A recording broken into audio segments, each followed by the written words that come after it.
Traffic സിഗ്നലിൽ bus നിർത്തിയപ്പോൾ തൊട്ടരികിലായി വന്നു നിന്നത് നിറയെ പൈനാപ്പിളുമായി ഒരു ലോറി. ബസ് ഡ്രൈവർ പിന്നെ ഒന്നും ചിന്തിച്ചില്ല, കൈയിട്ട് ഒരു pineapple ഇങ്ങെടുത്തു.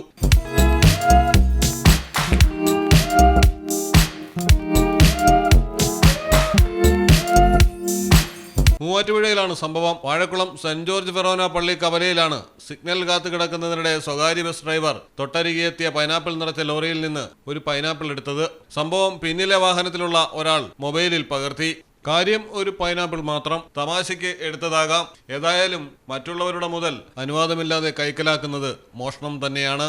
Malayalam television, Kochi. ക്ലാരസ് designer jewellery, Calicut road, Perinthalmanna.